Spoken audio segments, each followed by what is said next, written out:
ആൾക്കാർ കുറവാണെന്ന് വെച്ചാൽ ഒരു ഓളം കഴിഞ്ഞ കൊല്ലം കലോത്സവത്തിനെ കമ്പയർ ചെയ്ത് നോക്കുമ്പോൾ കുറവാണ്. പക്ഷേ ഒഴിഞ്ഞ കസേരകളാണ് കൂടുതലും. പക്ഷേ ഇവിടെ കഴിഞ്ഞ ദിവസം ഹയർ സെക്കൻഡറിൻ്റെ നാടകം, ആ നാടകത്തിൻ്റെ സമയത്തായാലും ഇപ്പം ഹൈസ്കൂളിൻ്റെ നാടകത്തിൻ്റെ സമയത്തായാലും നാടകവേദി നിറഞ്ഞൊഴുകുകയാണ്. നിങ്ങൾ തന്നെ പറഞ്ഞു, കാരണം ഞാനും അമലും ഒരു കാലത്ത് ഇതിൽ ജീവിച്ച ആളാണ്.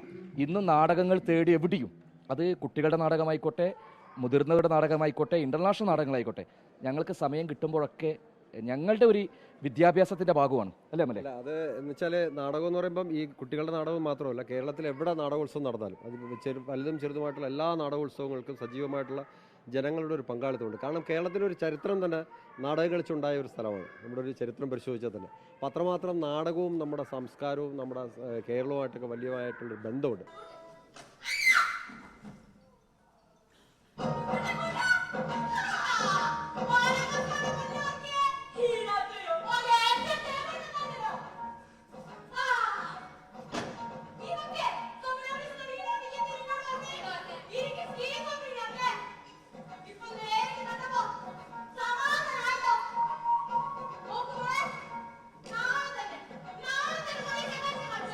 മറ്റ് കലകൾ കാണുന്നത് പോലുള്ള നാടകം എന്നൊക്കെ പറഞ്ഞാൽ അത് ഇരുന്ന് ആസ്വദിക്കാൻ വേണ്ടി വരുന്ന മാത്രം ഓഡിയൻസാണ്.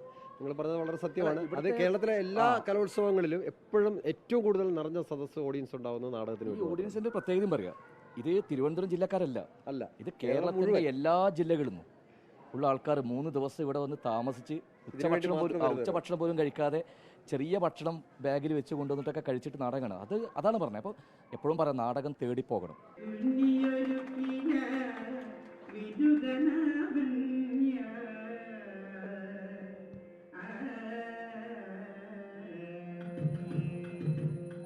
കേരളത്തിലെ മുഴുവൻ നാടക പ്രവർത്തകരും കുട്ടികളുടെ നാടകവേദിയെ പ്രോത്സാഹിപ്പിക്കാനായിട്ട്, അതിന് നാടകത്തിൻ്റെ ചെറുതും വലുതും ഇത് അങ്ങനെയൊന്നുമില്ല.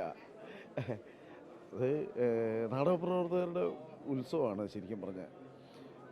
IFFK പോലെ ഇറ്റ്ഫോക്കുണ്ട്. ഇറ്റ്ഫോക്ക് പോലെ തന്നെ വളരെ പ്രധാനപ്പെട്ട ഒരു കാര്യമാണ് കുട്ടികളുടെ നാടക മത്സരം. കേരളത്തിലെ നാടക പ്രവർത്തകർക്ക് എത്ര തിരക്കുണ്ടെന്നുണ്ടെങ്കിലും എല്ലാവരും ഹയർ സെക്കൻഡറിയുടെയും ഹൈസ്കൂളിലെയൊക്കെ നാടക മത്സരത്തിൻ്റെ വേദിയിൽ അവരെ പാട്ടും നാടകപ്രവർത്തകരുടെ നമ്മളകത്ത് കേട്ടിരുന്നോ, പാട്ടൊക്കെ കണ്ടിരുന്നോ? നാടകപ്രവർത്തകർ പാട്ടുപാടി കൈയടിക്കുകയും കുട്ടികളെ പ്രോത്സാഹിപ്പിക്കുകയൊക്കെ ചെയ്തുകൊണ്ട് അവരുടെ കൂടെ തന്നെ ഉണ്ടാവും.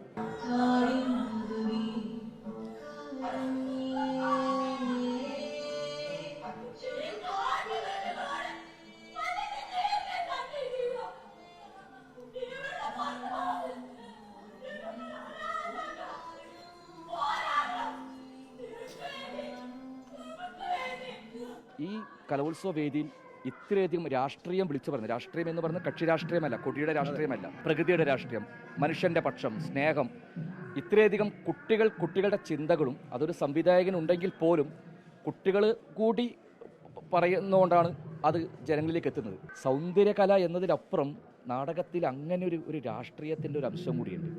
അത് നമ്മൾ എന്ത് പറഞ്ഞാലും അഭിനന്ദിക്കേണ്ട തന്നെയാണ്.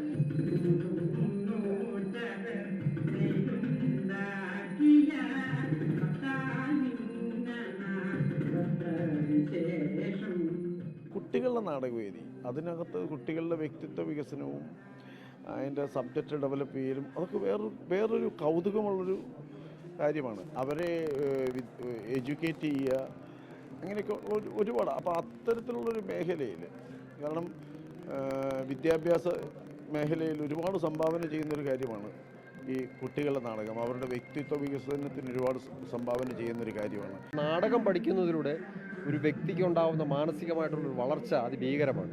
ഒരു നാടകം പഠിച്ചിറക്കുന്ന കുട്ടികളെ 10 പേരെ സംബന്ധിച്ച് അവർക്ക് അവരുടെ ലൈഫിലുണ്ടാകുന്ന ഒരു ധൈര്യം, അത് നമ്മൾ അനുഭവത്തിലൂടെ നമ്മൾ പറയുന്നതാണ്. ഇപ്പോൾ കഴിഞ്ഞ വർഷത്തെ നാടകങ്ങളെ അപേക്ഷിച്ച് ഇക്കൊല്ലത്തെ നാടകത്തിൻ്റെ നിലവാരവും കുട്ടികളുടെ പെർഫോമൻസും അതിൻ്റെ ഒരു കണ്ടന്റും ഒക്കെ ഭയങ്കരമായിട്ട് നാൾക്ക് നാൾ അതിങ്ങനെ കൂടിക്കൊണ്ടിരിക്കുകയാണ്. അതാണ് അതിൻ്റെ ഒരു ശക്തി എന്നൊക്കെ പറയുന്നത്.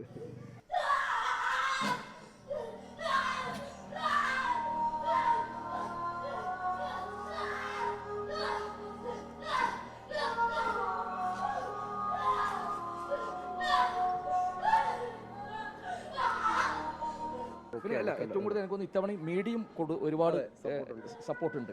നിങ്ങൾ സൗന്ദര്യത്തിൻ്റെ പിറകെ മാത്രമല്ലാതെ സൗന്ദര്യമല്ലാത്ത ഒരു കലയാണല്ലോ ഇത്. അപ്പോൾ അതിൻ്റെ പിറകെ നിങ്ങൾ ഈ മൈക്കും പിടിച്ച് വരുന്നതിലും ഭയങ്കര സന്തോഷമുണ്ട്.